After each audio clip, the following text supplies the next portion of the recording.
اما بعد فاعوذ باللہ من الشیطان الرجیم بسم اللہ الرحمن الرحیم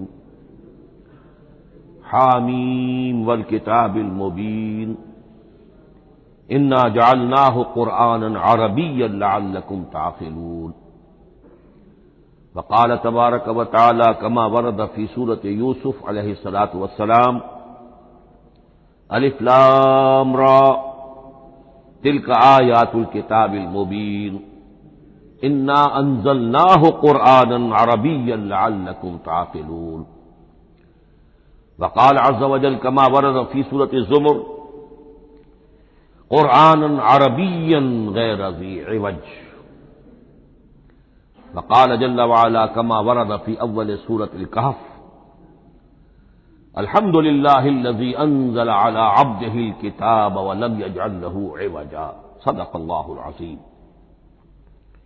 رب اشرح لي صدري ويسر لي أمري واحلل عقدة من لساني يفقهوا قولي۔ تعارف قرآن کے ضمن میں جو مباحث پہلی نشست میں مکمل ہو چکے ہیں اس میں ایک کمی رہ گئی تھی، اس کو پورا کر لیجئے۔ قرآن مجید کی 2 آیات کے بارے میں یہ روایت موجود ہے صحیح مسلم میں حضرت عبداللہ ابن مسعود رضی اللہ تعالی عنہ سے کہ سورہ بقرہ کی آخری 2 آیات حضور کو شب معراج میں عطا ہوئی ہیں، وہ زمین پر نازل نہیں ہوئی بلکہ حضور نے آسمان پر پہنچ کر ان کو حاصل کیا ہے۔ یہ امت کے لیے شب معراج کے تحفے کے طور پر یہ 2 آیتیں آمن الرسول بما انزل الیہ من ربہ والمؤمنون کل آمن باللہ وملائکتہ وکتبہ ورسلہ لا نفرق بین احد من رسلہ وقالوا سمعنا واطعنا غفرانک ربنا والیک المصیر۔ پھر آخری آیت جس میں طویل ترین دعا ہے۔ یہ 2 آیات جو ہیں مستثنا کر لیجئے تو باقی جو ہے قرآن مجید وہ پھر پورا حجاز میں زمین پر نازل ہوا ہے محمد رسول اللہ صلی اللہ علیہ وسلم کے قلب مبارک پر۔ اب جو اگلی بحث ہے اس تعارف قرآن کے ضمن میں، قرآن کی زبان کون سی ہے؟ یہ سب جانتے عربی زبان ہے، لیکن کون سی عربی؟ عربی کوئی ایک نہیں ہے۔ جیسا کہ آپ کو معلوم ہے کہ ایک زبان ہوتی ہے تو اس کے ڈائلیکٹس ہوتے ہیں۔ پنجابی زبان کے نہ معلوم کتنے ڈائلیکٹس ہیں، بنگلہ زبان کے نہ معلوم کتنے ڈائلیکٹس ہیں، پشتوں کے کتنے ڈائلیکٹس ہیں۔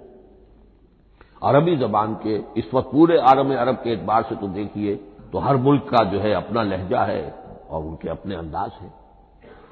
تو خود نزول قرآن کے وقت بھی پورے جزیرہ نمائے عرب میں کوئی ایک زبان نہیں تھی، زبان ایک تھی لیکن اس کے لہجے مختلف تھے، الفاظ مختلف تھے۔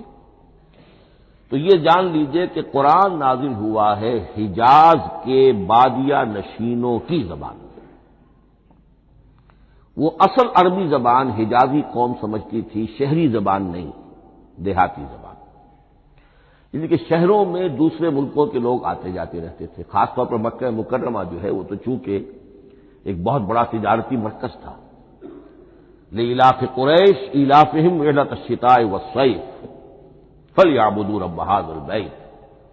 ان کے قافلے جاتے تھے، آتے تھے، دوسرے تاجر بھی آتے تھے، تو ظاہر بات ہے کہ شہروں کے اندر تو پھر زبان جو ہے وہ مکسڈ ہو جاتی ہے، خالص نہیں رہتی۔ یہی وجہ ہے کہ قریش کے جو شریف گھرانے تھے، اونچے گھرانے تھے، وہ اپنے بچوں کو صحرا میں بھیج دیتے تھے کہ ان کی پرورش وہاں ہو، وہاں وہ خالص عربی زبان سیکھیں، ان کی زبان جو ہے پالیوٹڈ نہ ہو۔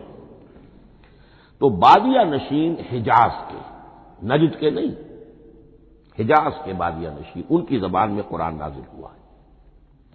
یہ آیتیں اس سے پہلے بھی سامنے آ چکی ہیں سورہ زخرف کی، انا جعلناہ قرآنا عربیا لعلکم تعقلون۔ ہم نے اس اپنے کلام قدیم کو عربی زبان کا جامہ پہنایا ہے۔ انا انزلناہ قرآنا عربیا، یہ سورہ یوسف کی آیات، ہم نے اتارا ہے اسے قرآن عربی بنا کر، قرآنا عربیا لعلکم تعقلون۔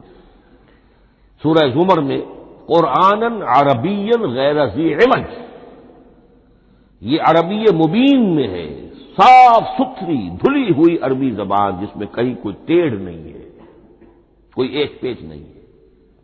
اور یہی پھر سورہ کہف میں جو ایک ترانہ حمد اللہ نے ہمیں سکھایا ہے کہ میرے اس انعام عظیم پر میرا شکر ادا کیا کرو، تو کن الفاظ میں الحمدللہ الذی انزل علی عبدہ الکتاب ولم یجعل لہ عوجا۔ تو یہ عربی مبین جو ہے اگرچہ اصلاً ہے بادیہ نشین حجاز کے، البتہ یہ کہ عرب کے دوسرے قبائل کے بھی ان کی زبانوں کے بعض الفاظ اس میں آئے ہیں۔ اس سے آگے بڑھ کر یہ کہ بعض معرب الفاظ بھی ہیں۔ ہندی زبان کا کوئی لفظ اس نے عربی کا جامہ پہن لیا، فارسی زبان کا کوئی لفظ اس نے عربی کا جامہ پہن، وہ بھی قرآن میں بعض ہیں، استثناءات ہیں یہ۔ جیسے سنگ گل، یہ فارسی زبان کا لفظ ہے، سنگ گل، وہ سجیل بن کر قرآن مجید میں آ گیا ہے، حجارۃ من سجیل، یہ جو الم تر کیف فعل ربک باصحاب الفیل سورہ فیل میں ہے، سنگ گل کا سجیل بنا۔ اس طرح کے کچھ اور الفاظ بھی ہیں، لیکن یہ سمجھیے کہ ایکسیپشنز پروو دی رول، یہ استثناءات ہیں، قاعدہ اپنی جگہ پر قائم رہے گا کہ یہ حجاز کے بدوؤں بادیہ نشینوں کی جو زبان تھی اس میں قرآن نازل ہوا ہے۔ اس قرآن کے بارے میں، اس کی زبان کے بارے میں جو چند پہلو سامنے رہنے چاہیے، فصاحت اور بلاغت کی معراج، یہ میں بعد میں قرآن کے وجوہ اعجاز پر جب بحث کروں گا کہ یہ کس کس اعتبار سے معجزہ ہے، تو وہاں زیادہ تفصیل سے یہ بات آئے گی کہ عربی زبان کی فصاحت اور بلاغت کی معراج ہے۔ آپ کو معلوم ہے کہ آج بھی دنیا میں یہودی بھی ہیں جن کی مادری زبان عربی ہے، عیسائی بے شمار ہیں جن کی مادری زبان عربی ہے، ان کے ہاں بھی عربی ادب کی چوٹی کی کتاب جو پڑھائی جاتی ہے وہ قرآن ہے۔ یہ انہیں ماننا پڑتا ہے کہ عربی ادب کی جو آخری کتاب ہے، چوٹی کی کتاب ہے، وہ یہی ہے۔ یہودی بھی پڑھائیں گے، جیسے آپ انگریزی زبان پڑھنی ہے سمجھنی تو شیکسپیئر کے بغیر آپ کیسے سمجھیں گے؟ اب وہ تو ایک سٹینڈرڈ ہے۔ اسی طریقے سے یوں سمجھیے کہ عربی زبان عربی ہونے کے اعتبار سے کلام اللہ ہونا اس پر ان کا ایمان نہیں ہے، لیکن یہ کہ عربی زبان کے اعتبار سے اس کی فصاحت اور بلاغت کا لوہا وہ مانتے ہیں۔ پھر اس میں خاص ملکوتی غنا ہے، ڈیوائن میوزک، صوتی آہنگ ہے، عذوبت ہے، مٹھاس ہے۔ لاہور میں ایک صاحب ہیں جو پروفیسر ہیں فونیٹکس کے پنجاب یونیورسٹی میں، وہ کہتے ہیں میں ثابت کر سکتا ہوں کہ جتنے بھی آج دنیا میں اصول ہیں صوتی، یہ خود اپنی جگہ ایک بہت بڑی سائنس ہے، اس کے اعتبار سے میں ثابت کر سکتا ہوں کہ بلند ترین موسیقی قرآن مجید میں ہے، ملکوتی غنا۔ اسی لیے قرآن مجید کو اچھی سے اچھی آواز میں پڑھنے کی تاکید آئی ہے۔ زینوا القرآن باصواتکم، قرآن کو اپنی آوازوں سے مزین کرو۔ اسی طریقے سے من لم یتغن بالقرآن فلیس منا، جو قرآن مجید کو اچھی سے اچھے طریقے پر پڑھنے کی کوشش نہیں کرتا وہ ہم میں سے نہیں ہے۔ اسی طرح کے واقعات بھی ہوئے ہیں۔ حضرت ابو موسیٰ اشعری رضی اللہ تعالی عنہ وہ بہت خوش الحان تھے، تو ایک روز حضور سفر رات کے وقت کہیں گشت پر تھے، جا رہے تھے ان کے مکان کے قریب سے، تو وہ اس وقت رات کی نماز میں قرآن پڑھ رہے تھے، تو حضور وہاں کافی دیر تک کھڑے ہو کر سنتے رہے۔ ظاہر بات ہے کہ اس وقت کے مکان کیا ہوتے تھے، ایک ایک حجرہ ہوتا تھا، یہ کوئی کئی کنال کی کوٹھیاں تو نہیں ہوتی تھی کہ کیا پتہ چلے ان کے اندر کیا ہو رہا ہے۔ وہ تو حضرت ابو بکر کے مکان کے پاس سے گزرتے تھے تو ان کی تلاوت سنتے تھے، حضرت عمر کے مکان کے قریب سے گزرے ان کی تلاوت سنی، حضرت عمر بلند آواز میں پڑھتے تھے، حضرت ابو بکر بڑی پست آواز میں پڑھتے تھے۔ حضور نے پوچھا کہ تم ایسا کیوں کرتے ہو؟ حضرت عمر نے کہا میں اس لیے کرتا ہوں، زور سے پڑھتا ہوں کہ شیطان بھاگ جائے۔ حضرت ابو بکر نے عرض کیا کہ میں اس لیے پڑھتا ہوں کہ جس کو میں سنا رہا ہوں وہ سنتا ہے، اس کو بلند آواز کی ضرورت نہیں۔ حضور نے کہا کہ ابو بکر تم ذرا اونچی کر لو آواز، اور عمر تم ذرا پست کر لو، ایوریج میں لے آؤ۔ تو بہرحال یہ معاملہ حضور کا صحابہ کے ساتھ ہوتا تھا۔ تو ابو موسیٰ اشعری رضی اللہ تعالی عنہ کی جب قرات آپ نے سنی تو اگلے روز جب ملاقات ہوئی فجر میں تو آپ نے تحسین فرمائی الفاظ میں، یا ابا موسیٰ انک قد اوتیت مزمارا من مزامیر آل داود، اے ابو موسیٰ تمہیں تو اللہ نے آل داؤد کے سازوں میں سے ایک ساز عطا کیا ہے، یعنی حضرت داؤد کے گلے میں جو ساز تھا، خوش الحانی تھی، ان کی آواز نہایت خوبصورت تھی۔ تو اسی طریقے سے اب وہاں کوئی مزمار سے مراد وہ نہیں ہے، آلات موسیقی نہیں، گلے میں جو اللہ تعالیٰ نے رکھا ہے۔ تو انک قد اوتیت مزمارا من مزامیر آل داؤد۔ ایک آخری بات یہ نوٹ کیجئے کہ قرآن مجید کا عظیم ترین احسان ہے عربی زبان پر۔ یہ یوں سمجھیے کہ ایک ستون کی طرح اس زبان کو ٹھہرا دیا ہے، اس کو سٹیبل کیا ہے قرآن مجید۔ آج بھی پوری دنیا میں جسے عرب کہتے ہیں فصیح زبان، لغہ فصحی، وہ ایک ہے، وہ قرآن ہی کی ہے۔ زبانیں بدلتی رہتی ہیں۔ اردو 300 سال پہلے کی دکن میں جب شروع ہوئی، وہ آج آپ پڑھ بھی نہیں سکیں گے وہ کیا اردو تھی ولی دکنی کی۔ پھر وہ کیا اس نے روپ بدلے ہیں، اب وہ اردو کس شکل میں ہے، فارسی کن کن شکلوں میں رہی ہے، مختلف، انگریزی کتنی شکلیں بدل گئی ہیں، لیکن عربی قائم ہے۔ اس کے لیے جیسے کہ قرآن مجید میں آتا ہے کہ ہم نے پہاڑ زمین میں گاڑ دیے اس کو سٹیبلائز کرنے کے لیے، ان تمید بکم، تمہیں لے کر زمین ایک طرف کو جھک نہ جائے۔ تو جس طرح یہ پہاڑ جو ہیں سٹیبلائزنگ ایفیکٹ رکھتے ہیں اس زمین کے لیے، اسی طریقے سے قرآن سٹیبلائزر ہے عربی زبان کا۔ اس کے اندر جو ایک ٹھہراؤ اور جماؤ پیدا کیا ہے، یہ قرآن مجید کا احسان عظیم ہے۔ تعارف قرآن کے ضمن میں اگلی گفتگو، قرآن کے اسماء و صفات۔ عربوں کا ایک خاص ذوق تھا، اور ظاہر بات ہے کہ اللہ تعالیٰ نے جب قرآن نازل کیا ہے تو عربوں کے ذوق کو بھی مد نظر رکھا ہے۔ ان کا ذوق کیا تھا؟ جس چیز سے انہیں محبت ہوتی تھی اس کے وہ بہت سے نام رکھتے تھے۔ گھوڑے کے لیے ہزاروں لفظ مل جائیں گے آپ کو، شیر کے لیے 5000 الفاظ مل جائیں، تلوار کے لیے 5000 الفاظ مل جائیں، یعنی اس شے کی جو بھی صفت ہے اس صفت کے اعتبار سے ایک نام، کوئی اور صفت ہے اس صفت کو ایک اور نام۔ تو وہ صفاتی نام، اب جیسا کہ آپ کو معلوم ہے اللہ کے 99 نام صفاتی تو ہے نا، اللہ کی ایک صفت دوسری صفت، اسی کے اعتبار سے اس کے نام ہیں۔ قرآن مجید کے اسماء علامہ جلال الدین سیوطی رحمۃ اللہ علیہ نے 55 شمار کیے، لیکن وہ بھی مکمل نہیں ہے لسٹ، اس لیے کہ اس میں ایک اہم نام برہان یہ شامل نہیں ہے۔ ان میں سے جو اہم اسماء ہے وہ میں آپ کو سنا دیتا۔ القرآن، جس پر گفتگو بعد میں ہوگی، اس لیے کہ سب سے زیادہ ایک رائے یہ ہے کہ یہ تو اس میں جامد ہے، اس میں علم ہے قرآن کے لیے، پراپر ناؤن ہے۔ الکتاب، الذکر، الہدا، النور، الفرقان، کلام اللہ، الوحی، روحا من امرنا۔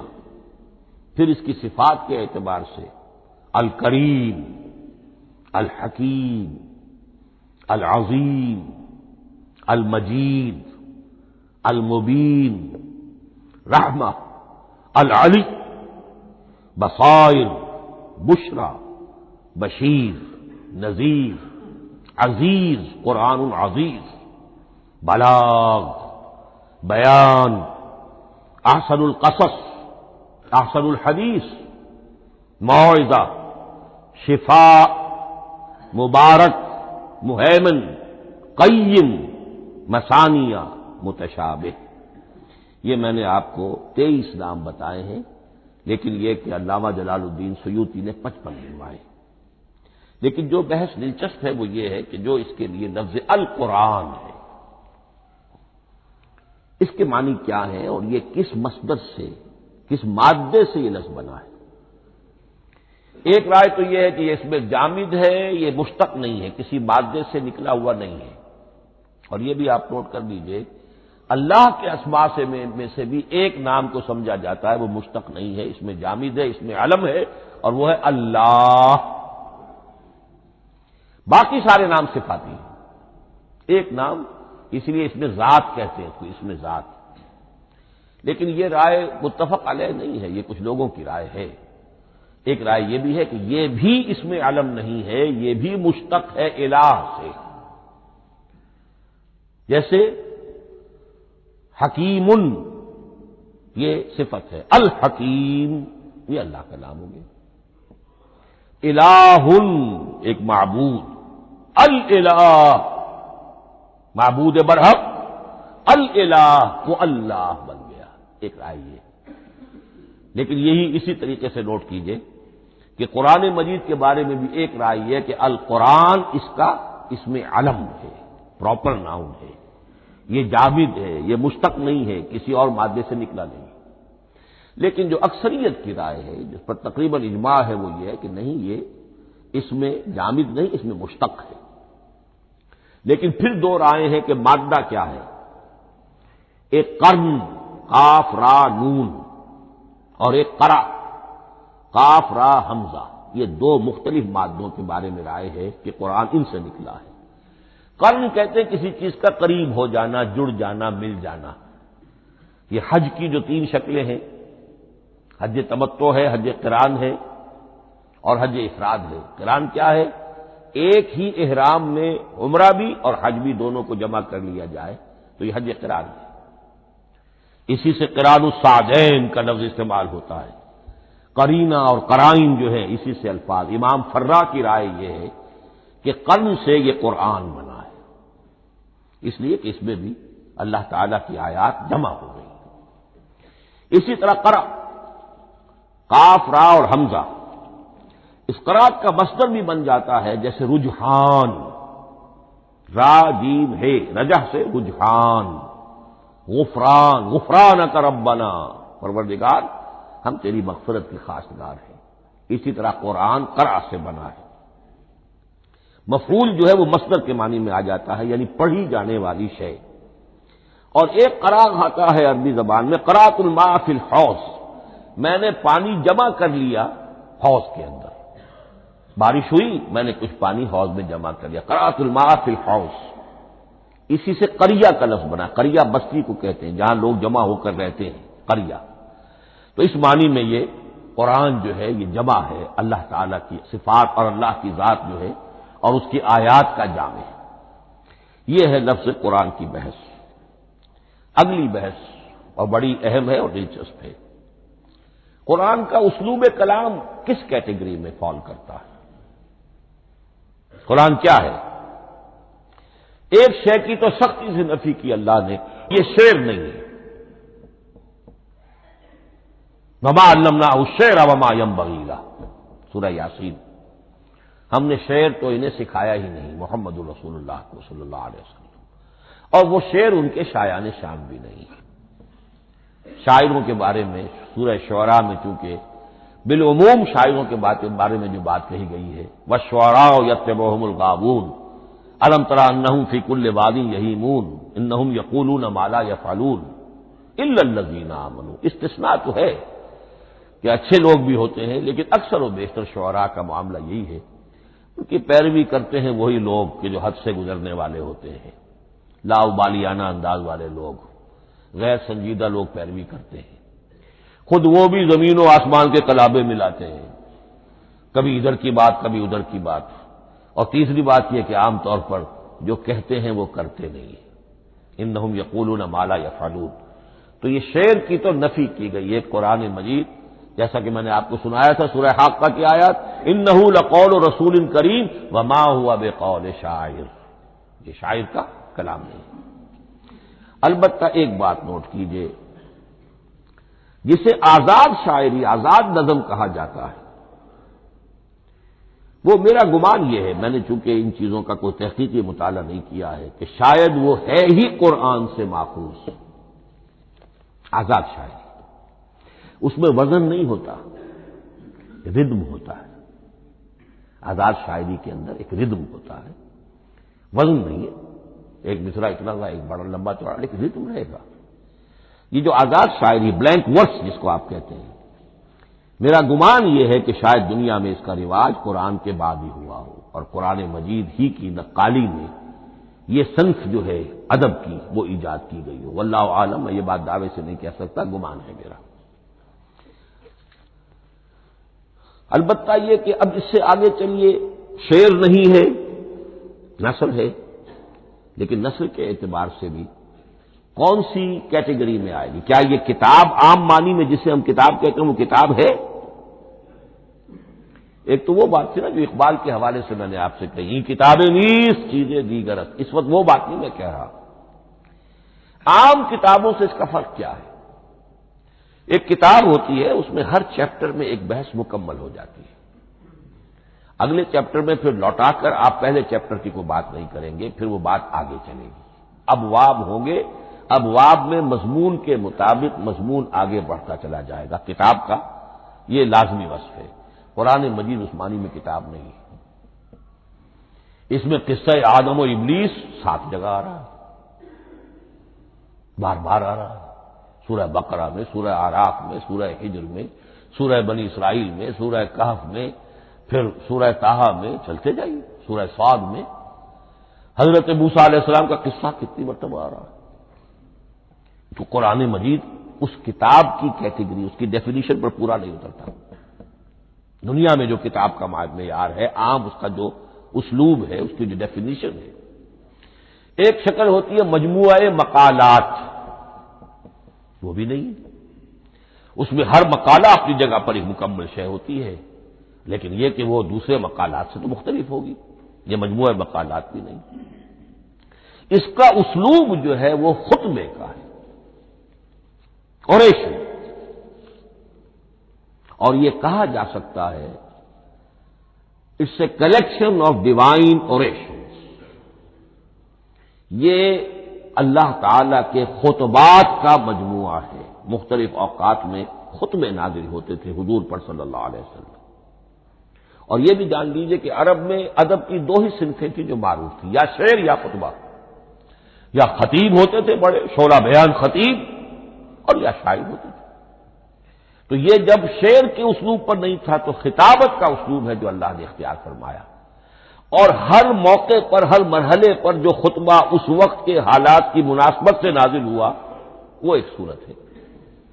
تو یہ ہے کلیکشن آف ڈیوائن اوریشنز، یہ اللہ تعالی کے مجموعہ خطبات الہیہ اسے کہا جا سکتا ہے، لیکن اس سے جو چند نتیجے نکلتے ہیں وہ نوٹ کرنے ضروری ہے۔ خطبے میں مخاطب اور مخاطب کے مابین ایک ریپور ضروری ہے۔ اگر کوئی مصنف بیٹھا کتاب لکھ رہا ہے، اس کے سامنے کوئی سامع نہیں ہوتے، وہ تو اپنی مگن میں جو بھی خیال ہے اپنے دل میں وہ لکھ رہا ہے، خطبے میں سامنے ہوتے۔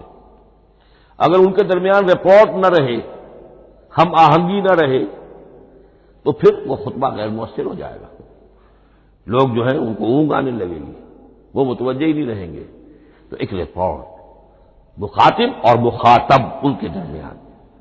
دوسرے یہ کہ خطبہ کا ایک وصف لازمی یہ ہوتا ہے کہ ایک واقعاتی پس منظر ہوتا ہے پیچھے موجود۔ اب کوئی شخص ہے سیاسی تقریر کر رہا ہے، ایک خاص پس منظر موجود ہے، اس میں وہ ان چیزوں کی طرف حوالے دیتا چلا جائے گا، صرف وہ تفصیلات بیان نہیں کرے گا، اس لیے کہ وہ لوگوں کو معلوم ہے آج کے دور کا ایک واقعہ ہے، لوگوں کے علم میں ہے، لیکن کتاب میں آپ لکھیں گے تو پھر وہ پورا واقعہ بھی بیان کرنا پڑے گا آپ کو کہ یہ کب ہوا، کیسے ہوا، جس کا میں حوالہ دے رہا ہوں۔ لیکن خطبے کے اندر بس پس منظر جو ہے وہ موجود ہے، اور اس کے حوالے سے صرف جو اشارات اس کی طرف ہو جائیں گے۔ نمبر 3 یہ ہے کہ خطبے میں تحویل خطاب بہت ہوتا ہے۔ تحویل خطاب سے کیا مراد ہے؟ ابھی خطیب آپ سے بات کر رہا ہے، آپ سے مخاطب ہے، اور کسی وقت وہ فلاں کو جو یہاں موجود بھی نہیں ہے وہ نواز شریف صاحب کو خطاب کرنا شروع کر دے گا۔ بھائی نواز شریف تو یہاں نہیں ہے، لیکن خطاب انداز وہ تو تقریر مقرر ہے، سیاسی تقریر کر رہا ہے، نواز شریف کو چیلنج کر رہا ہے، نواز شریف یہ کر دو گے تو ہم یہ کر دیں گے، اور نواز شریف یہ تم غلط کر رہے ہو، یا بے نظیر تمہارا یہ معاملہ۔ ہاں بے نظیر تو وہاں موجود نہیں، صدر ایوب صاحب کو جو بھی گالیاں دی جاتی تھی تقریروں کے اندر وہ خود تو وہاں موجود نہیں ہوتے تھے۔ تو اس میں تحویل خطاب نوٹ کرنا پڑتا ہے، ابھی کس سے بات ہو رہی تھی، ابھی کس سے بات ہو رہی تھی۔ قرآن مجید میں آپ دیکھیں گے ایک آیت میں حضور سے خطاب ہے، اگلی آیت میں کفار سے خطاب ہے، اس سے اگلی آیت میں اہل ایمان سے خطاب ہے۔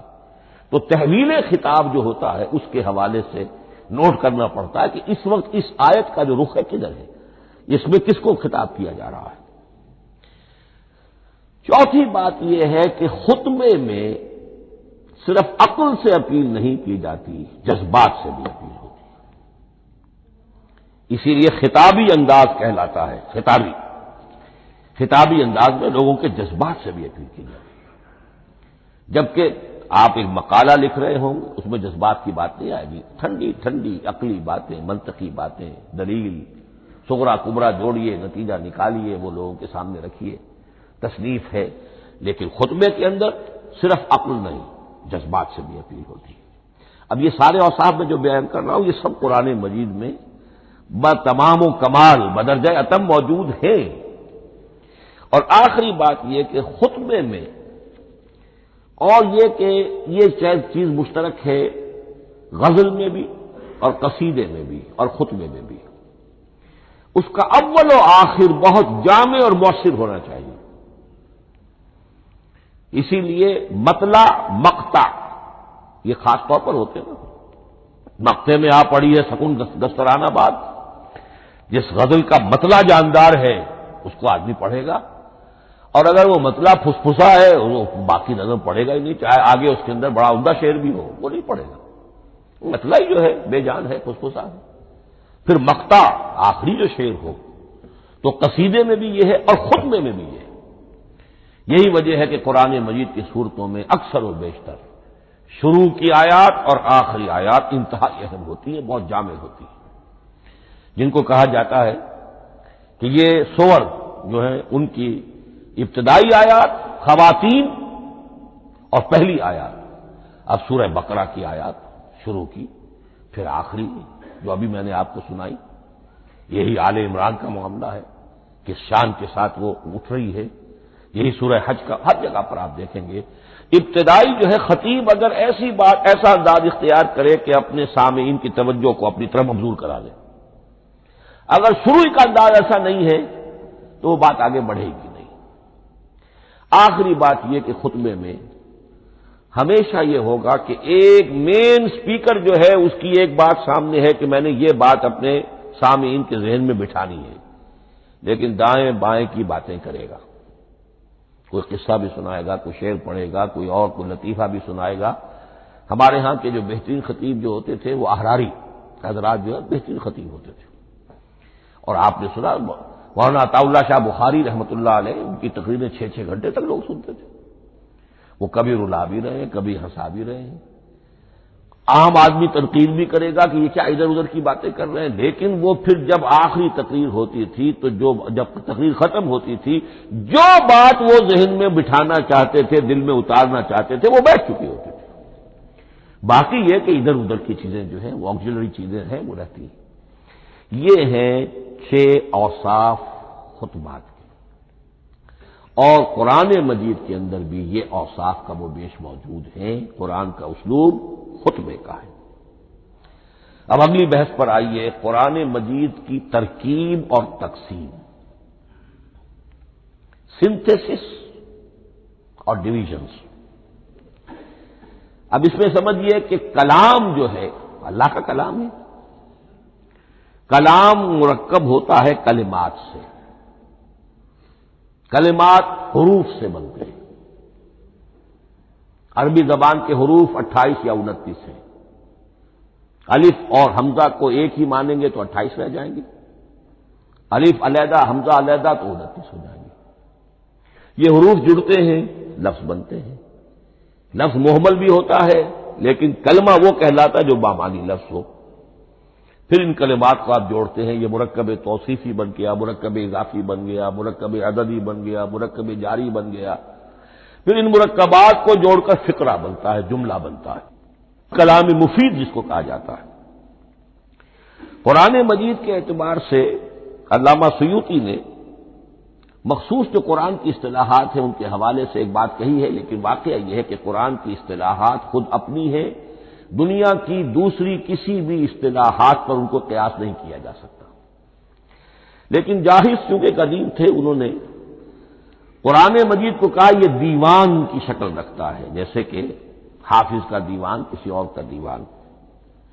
سورتیں جو ہیں وہ قصیدوں کی شکل میں ہیں، بیت شعر آیت ہے، قوافی جو ہوتے ہیں شعروں میں قافیہ وہ یہاں فواصل ہیں، آیت کے آخری حروف ایک دوسرے سے مشابہ ہوتے ہیں کہ جن سے پھر وہ صوتی آہنگ پیدا ہوتا ہے۔ الرحمن علم القرآن خلق الانسان علمہ البیان.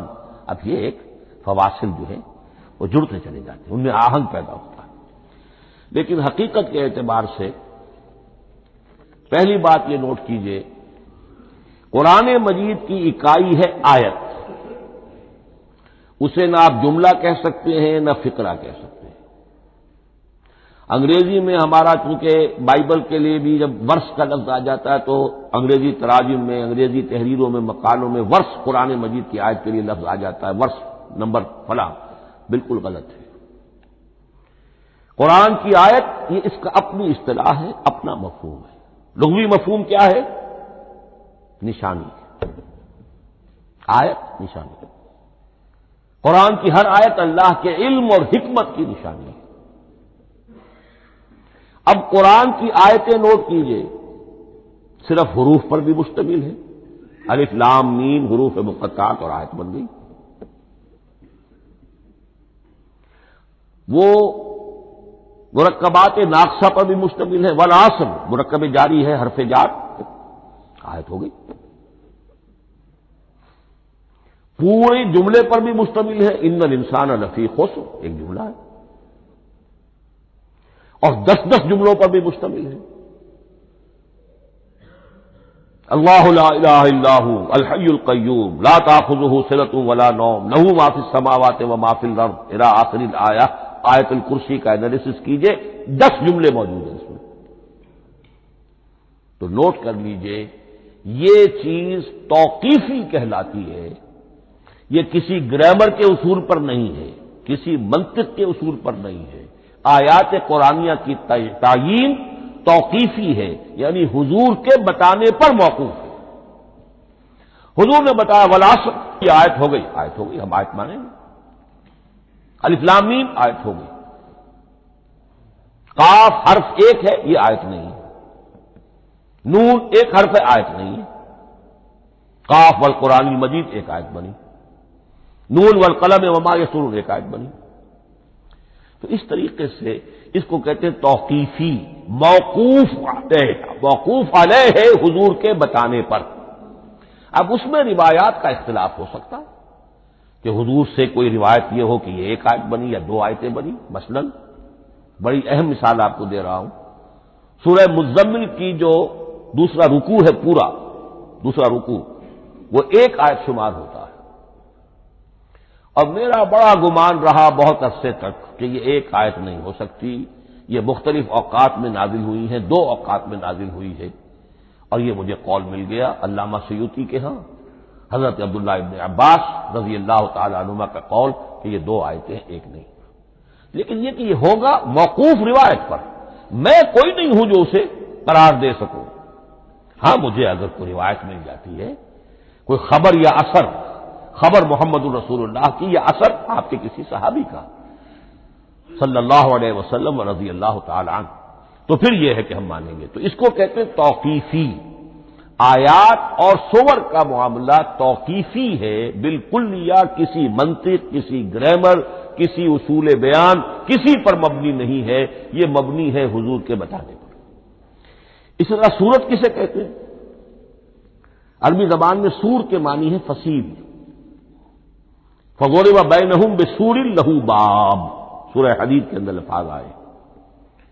اب اس کا کیا تصور دیا گیا کہ ہر آیت جو ہے وہ اللہ کے علم اور حکمت کی نشانی ہے. 10 آیتیں، 20 آیتیں، 100 آیتیں، 285 آیتیں، 286 آیتیں جوڑ کر ایک فصیل باندھ دی گئی. یہ شہر حکمت خداوندی ہے. ایک نظم ہوتا ہے، جیسے آپ شہر کا ٹاؤن پلاننگ آج کا تو بہت بڑا فن ہے، بڑی اسپیشلائزیشن ہے.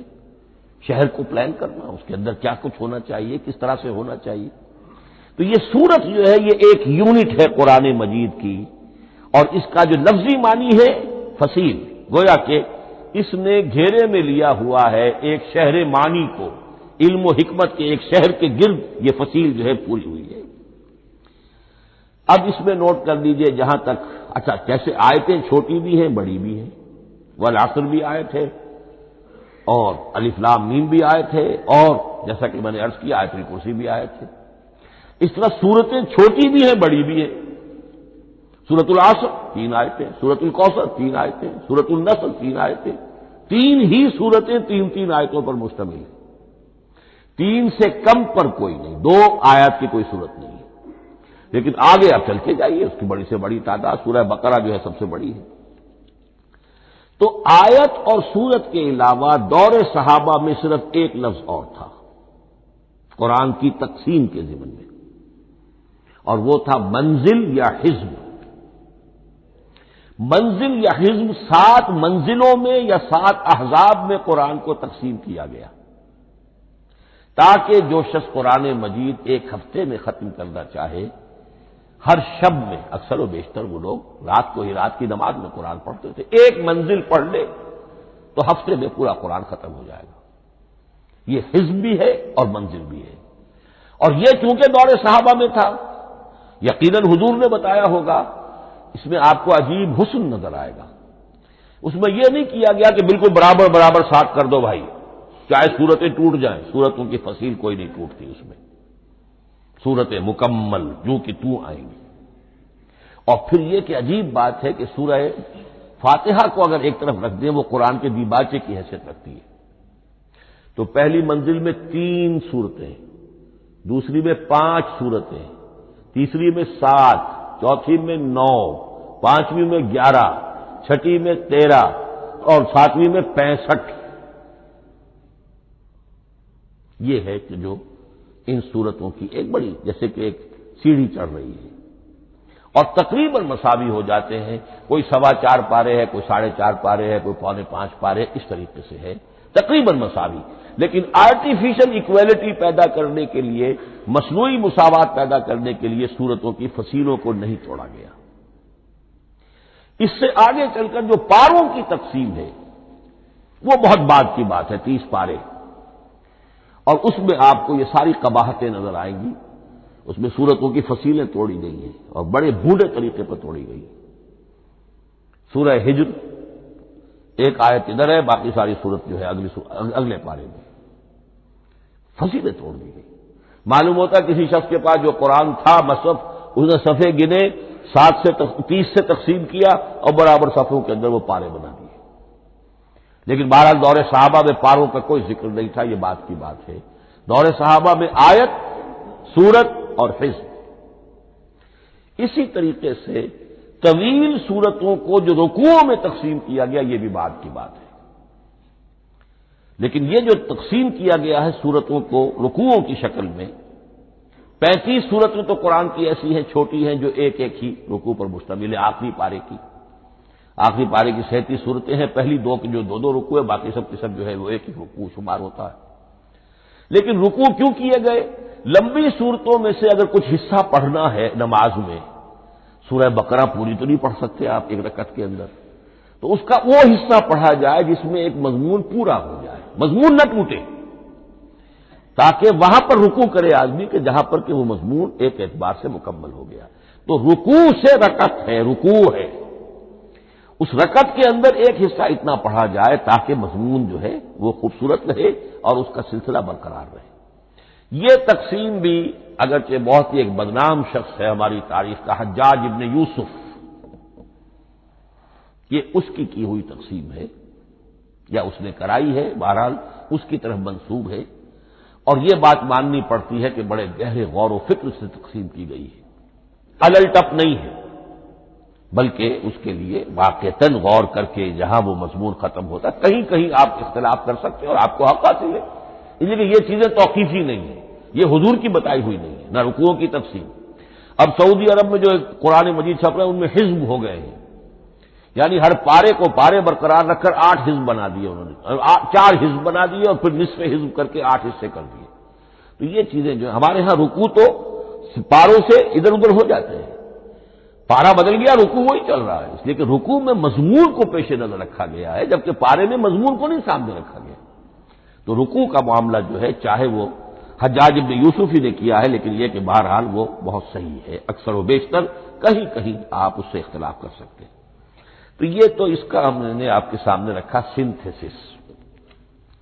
اب اگلا موضوع ہے ترتیب و تدوین کیسے ہوئی. ان علینا جمعہ و قرآن، ہمارے ذمے ہے اس کو جمع بھی کرنا اور پڑھوانا بھی، اور پڑھوانے میں ترتیب آ جائے گی لازماً۔ لیکن یہ کہ ایک بات تو اس میں بالکل متفق علیہ ہے، جس میں کسی شک و شبے کی گنجائش نہیں۔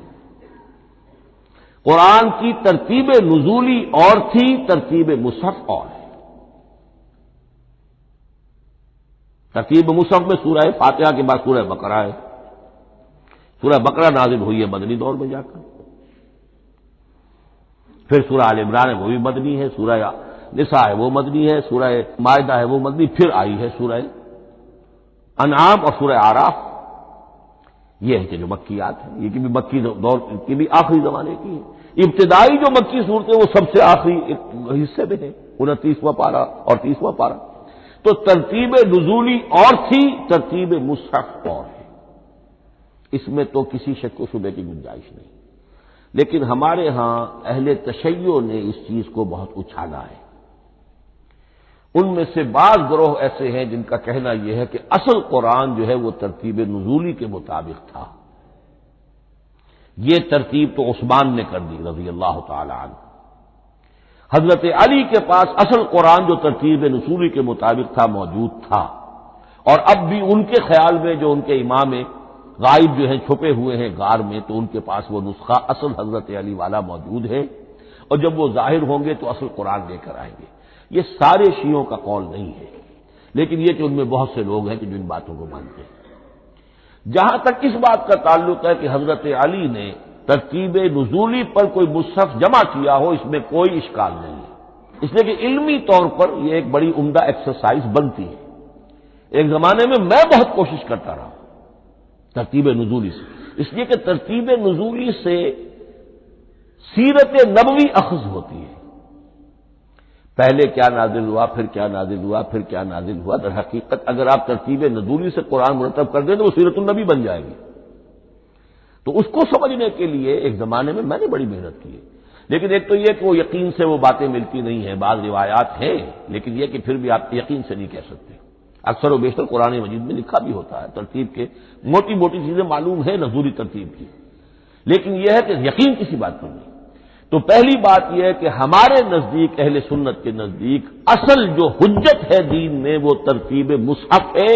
یہی ترتیب جو اس وقت مصحف عثمان کی ہے رضی اللہ تعالی عنہ، یہی ترتیب ہے لوح محفوظ کی، یہی ترتیب ہے ام الکتاب میں، یہی ترتیب ہے کتاب مکنون میں۔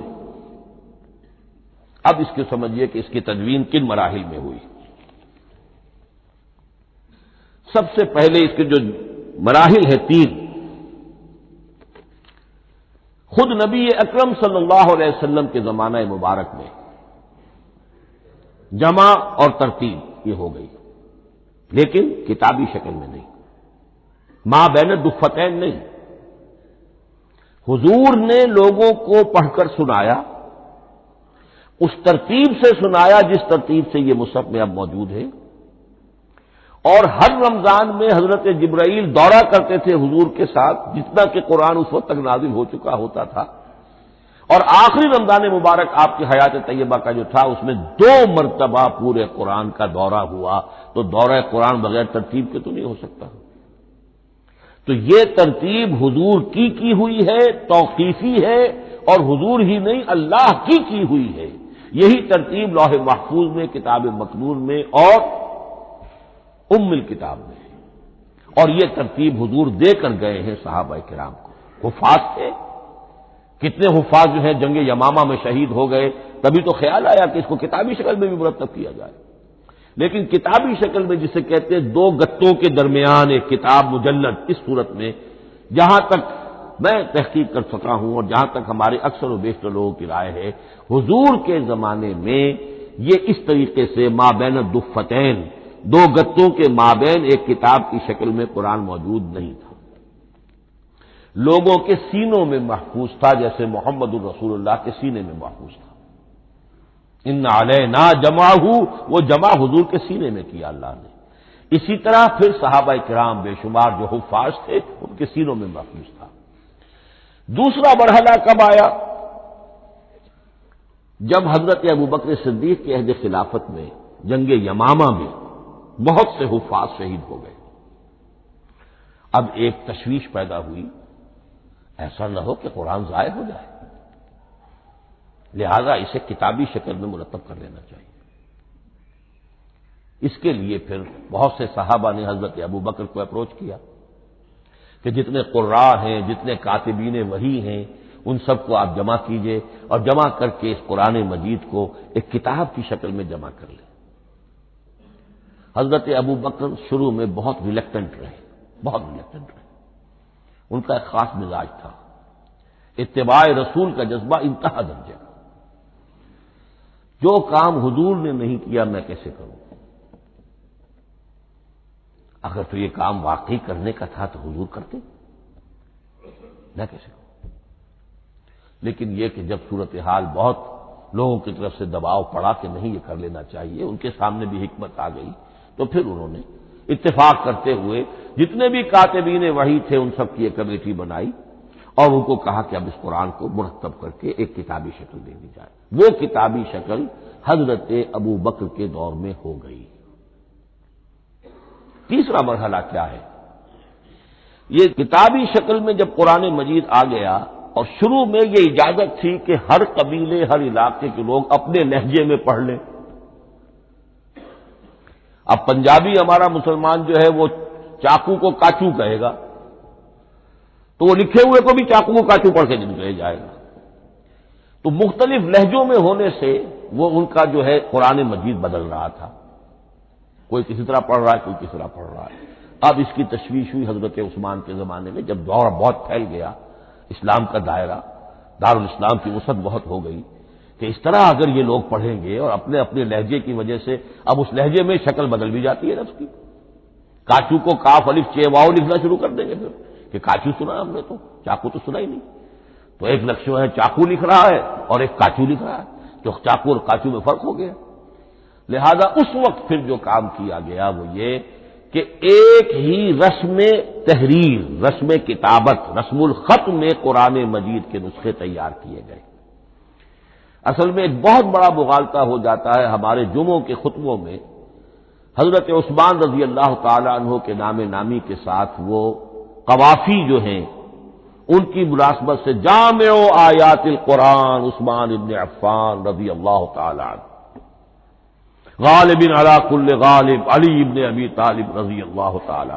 اب یہ جو جوڑتے ہیں قافیے، تو حضرت عثمان کے نام کے ساتھ یہ قافیہ جوڑ دیا، اس سے لوگوں کو مغالطہ بھی ہوا اور دشمنوں نے ایکسپلائٹ کیا کہ اس کا مطلب یہ ہے کہ قرآن تو جمع ہوا ہے حضرت عثمان کے زمانے میں، اور حضرت عثمان کے زمانے میں اور حضور کے زمانے میں کم و بیش 15 سال کا فصل تو ہو چکا، گویا کہ قرآن مرتب ہی ہوا ہے حضور کے انتقال کے 15 برس بعد۔ پھر حضرت عثمان کی شخصیت کو خاص طور پر جو سبائی فتنہ اٹھا تھا اس نے ایک ڈسپیوٹڈ پرسنالٹی بنا کے رکھ دیا ہے، نہیں معاذ اللہ، کوئی شک نہیں، لیکن یہ کہ ایک فتنہ اٹھا، فتنۃ الکبریٰ، اور حضرت عثمان رضی اللہ تعالیٰ عنہ کو انہوں نے بدنام کیا، لہذا اس کے نام سے اور بٹا لگ گیا، یہ مصحف عثمان ہے۔ یہ ہے اصل میں وہ حماقتیں کہ جو ہوئی ہیں ہم سے، یہ قافیے ملانے کی وجہ سے، حالانکہ حضرت عثمان کی شان جو ہے وہ در حقیقت جامع آیات القرآن نہیں ہے، جامع الامت علی رسم واحد، پوری امت کو ایک رسم الخط پر جمع کرنے والی شخصیت حضرت عثمان کی ہے۔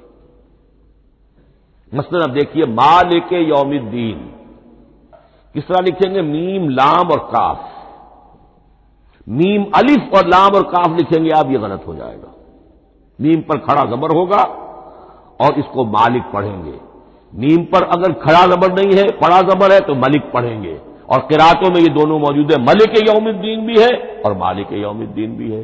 اگر آپ نے میم الف لکھ دیا ایک قرات نکل گئی، اب وہ اس میں آ ہی نہیں سکتی، وہ تو مالک ہی پڑھا جائے گا۔ یہ زیر زبر بھی جو لگے ہیں قرآن مجید میں، یہ بھی حجاج ابن یوسف کے زمانے میں لگے، اس سے پہلے نہیں تھے۔ اور یہ رموز و اوقاف، یہ آیتوں کے نشان اور یہ وقفہ بیچ میں، یہ بھی حجاج ابن یوسف کے زمانے کی چیزیں، ورنہ عربوں کے لیے تو ان کی اپنی زبان تھی، انہیں ان چیزوں کی ضرورت ہی نہیں تھی۔ آپ کو معلوم ہے پرانے زمانے کے جو منشی ہوتے تھے، انشا پرداز، وہ جب خط لکھتے تھے تو تو اس میں نقطے وغیرہ نہیں لگاتے تھے. جس کو خط لکھا جا رہا ہے وہ توہین سمجھے گا کہ شاید مجھے جاہل سمجھا کہ نقطے بھی لگا کے بھیجا جا رہا ہے خط پر، گویا کہ میں تو سمجھ ہی نہیں سکتا بغیر نقطوں کے. تو یہ جو ہے پرانے جو شکستہ خطوط لکھے جاتے تھے ان کا یہ انداز تھا، لہذا کوئی نقطے وغیرہ نہیں تھے. یہ بھی بعد میں لگے. تو ملک یوم الدین، مالک یوم الدین، اس کی رسم آئے گا میم لام کاف، کھڑا زبر ہے مالک یوم الدین اور ویسے پڑا زبر ہے ملک یوم الدین. یہ رسم الخط ہے جس پر کہ حضرت عثمان رضی اللہ تعالی عنہ نے پوری امت کو جمع کر دیا اور اس کے نسخے تیار کرا کے، مختلف روایات میں آتا ہے 5 یا 7 نسخے تھے، ایک مدینہ منورہ میں رکھا اپنے پاس اور اسی پر ان کے خون کے دھبے بھی ہیں. اور وہ نسخہ قرآن مجید کا اب استنبول کے اندر ہے. توپ کاپی کا جو عجائب خانہ ہے، عجائب گھر ہے، جس میں جہاں نوادرات کے ساتھ ساتھ حضور کے بھی کچھ تبرکات اور جمع ہیں، وہاں وہ نسخہ موجود ہے. اس میں انگلی جو کٹی تھی حضرت نائلہ جو ان کی اہلیہ تھی، جب وار کیا گیا ہے حضرت عثمان پر، قرآن پڑھ رہے تھے، انہوں نے روکا اپنے ہاتھ سے، ان کی انگلی کٹی اور اس کے خون کے قطرے جو ہیں وہ مصحف پر آئے. تو یہ وہ قرآن. پھر انہوں نے ایک مکہ مکرمہ میں، ایک دمشق میں، ایک کوفے میں، ایک یمن، ایک بحرین، ایک بصرہ، مختلف جگہوں پر وہ آفیشل ورژن قرآن کا صرف رسم الخط اسکرپٹ کے اعتبار سے. لیکن اب پھر نوٹ کر لیجئے، قرآن مرتب ہو چکا، مدون ہو چکا دور نبوی میں، لیکن کتابی شکل میں نہیں، سینوں میں محفوظ. دور خلافت ابی بکر میں وہ کتابی شکل میں لایا گیا اور اس کے لیے پھر بحث ہوئی کہ اب اس کا نام کیا رکھا جائے. اس کے لیے کئی نام تجویز ہوئے، سفر بھی، انجیل بھی، وغیرہ وغیرہ. لیکن پھر اس کو حضرت عبداللہ ابن مسعود رضی اللہ تعالی عنہ نے اہل حبشہ سے استشہاد کرتے ہوئے مصحف نام رکھا. مصحف، یہ مصحف بن گیا حضرت ابو بکر کے زمانے میں. لیکن مصحف کی قراءت کے جو فرق ہو رہے تھے تو وہ لکھنے کے اندر بھی فرق آنا شروع ہو گیا. اس کو دور کیا حضرت عثمان نے، اس کا آفیشل ورژن تیار کروایا، ایک رسم الخط پر پوری امت کو جمع کر دیا. باقی جو نسخے تھے انہیں آپ نے پھر ضائع کر دیا تاکہ کوئی اور یہ نہ رہے کہ اب یہ بھی ایک تھا پرانا نسخہ نکل آیا، اس میں تو یہ لفظ اس طرح لکھا ہوا ہے. تو جامع الامت علی رسم واحد، ایک ہی رسم الخط پر پوری امت کو جمع کرنے والی شخصیت وہ حضرت عثمان کی ہے رضی اللہ تعالی عنہ. بہرحال یہ نوٹ کیجئے کہ یہ مرحلہ بھی حضرت عثمان کے زمانے میں، تو یوں سمجھیے کہ حضرت عثمان کا پورا عہد بھی آپ جوڑ لیں تو آپ کی جو شہادت ہے وہ تقریباً یوں سمجھیے کہ حضور کے انتقال کے وہ 25 برس بعد ہے. گویا ربع صدی کے اندر اندر حضور کے انتقال کے بعد، چوتھائی صدی کے اندر اندر سارے مراحل طے ہو گئے. یہی وجہ ہے، میں نے شروع میں آپ کو بتایا تھا کہ پوری دنیا یہ مانتی ہے کہ آج جو قرآن مسلمانوں کے پاس ہے یہ ہے وہی جو محمد عربی صلی اللہ علیہ وسلم نے اپنی امت کو دیا تھا. یہ دوسری بات ہے کہ ہم سمجھتے ہیں کہ محمد عربی صلی اللہ علیہ وسلم کو یہ اللہ کے کلام کی صورت میں حضرت جبرائیل نے پہنچایا تھا، وہ اس کو نہیں مانتے. لیکن یہ حصہ اس کا ماننے پر مجبور ہے کہ وہ اصل قرآن اپنی اسی انٹیگریٹی کے ساتھ، اپنے پوری پیور، اس کا جو بھی ہے ٹیکسٹ پیور ہے اور اس کی انٹیگریٹی میں کوئی شک و شبہ کی گنجائش نہیں ہے کہ یہ وہی شے ہے جو محمد نے اپنی امت کو عطا فرمائی تھی صلی اللہ علیہ وسلم. ایک آخری بات ہے، میرے پاس 3 منٹ ہیں. یہ جو میں نے آپ کو ترتیب بتائی تھی قرآن کی، آیتیں، سورتیں، پھر حزب، اب اس میں ایک شے نوٹ کر لیجئے. آیت اللہ تعالی کے علم و حکمت کا ایک نمونہ ہے. آیتوں کو جوڑ کر جب سورت بنائی تو آیتوں کے اندر جو ربط ہے، اس ربط آیات سے ایک اور معنی، ایک اور حکمت کا دروازہ کھلتا ہے. جیسے موتی ہے، ہر موتی بڑا خوبصورت ہے، لیکن جس ترتیب سے آپ نے پرویا، اس کو دھاگے میں ہار بنایا، اس ترتیب سے اس کا حسن دوبالا ہو جائے گا. ہر موتی کا اپنی جگہ پر ایک حسن ہے، لیکن اس ترتیب کی وجہ سے اس کے حسن کا ایک اور پہلو ظاہر ہوگا. اسی طرح قرآن مجید کی صورتوں میں ربط آیات بہت اہم ہے۔ ایک مرکزی مضمون ہوتا ہے ہر سورت کا، مرکزی مضمون عمود، اور اس کے گرد وہ ساری آیتیں اس طریقے سے گھوم رہی ہوتی ہیں، جڑی ہوئی ہوتی ہے، جیسے کہ ایک دھاگے کے اندر پروئے ہوئے موتی ہوتے ہیں کہ جس کی جو ہار کی شکل اختیار کرتے ہیں۔ دوسری بات یہ، اکثر اور بیشتر صورتیں قرآن مجید میں جوڑوں کی شکل میں ہیں۔ ایک مضمون کا ایک پہلو اس جوڑے کے ایک فرد میں، اور دوسرا پہلو اسی کا دوسرے فرد میں، جیسے معوذتین، دو صورتیں ہیں، مضمون ایک یہ تعوذ، معوذتین، الزہراوین، سورہ بقرہ سورہ آل عمران کو کہا گیا الزہراوین، حضور نے فرمایا دو نہایت تابناک صورتیں، بڑی روشن صورتیں۔ جیسے آپ دیکھیں گے یا ایھا المدثر یا ایھا المزمل قم اللیل الا قلیلا یا ایھا المدثر قم فانذر، ایک ہی طرح کا اٹھان ہے، حضور سے خطاب ہو رہا ہے۔ سورۃ الضحیٰ، سورۃ الانشراح، یہ تمام جوڑوں کی شکل میں۔ اسی طرح سورہ طلاق، سورہ تحریم، یا ایھا النبی اذا طلقتم النساء فطلقوهن لعدتهن یا ایھا النبی لما تحرم ما احل اللہ لک تبتغی مرضات ازواجک۔ شوہر اور بیوی کے درمیان تعلق یا تو اتنا گہرا ہو جاتا ہے کہ ایک دوسرے کے لحاظ میں وہ حدود خدا بندی ٹوٹنے لگے، بیوی کی وجہ سے آپ نے کسی حرام شے کو حلال کر لیا یا حلال کو حرام کر لیا، بیوی کو ناپسند ہے وہ شے، تو حضور سے ذرا سا یہ ہو گیا تھا معاملہ۔ اپنی ازواج مطہرات حضرت عائشہ اور حضرت حفصہ رضی اللہ تعالی عنہما، ان دونوں کی رضا جوئی کے لیے وہ خاص قسم کا شہد ہے، قسم کھا لی آپ نے کہ میں اسے استعمال نہیں کروں گا۔ لما تحرم ما احل اللہ لک، اے نبی آپ کیوں حرام کرتے ہیں اپنے اوپر وہ شے جو اللہ نے آپ کے لیے حلال کی ہے؟ تبتغی مرضات ازواجک، اپنی بیویوں کی رضا جوئی میں۔ یہ ایک انتہا ہوئی۔ دوسری انتہا کیا ہے؟ میاں اور بیوی میں اتنا بودھ ہو جائے کہ طلاق تک نوبت آ جائے۔ تو سورۃ التحریم ایک انتہا کو بیان کر رہی ہے، سورہ طلاق اگلی اس کے ساتھ جڑی ہوئی وہ دوسری انتہا کو بیان کر رہی ہے۔ سورہ صف حضور کے مقصد بعثت کو بیان کر رہی ہے، سورہ جمعہ آپ کے طریقہ کار کو بیان کر رہی ہے۔ اس طرح قرآن مجید کی اکثر و بیشتر صورتیں جو ہیں وہ جوڑوں کی شکل میں ہیں۔ بارک اللہ لی و لکم فی القرآن العظیم ونفعنی وإیاکم بالآیات والذکر الحکیم۔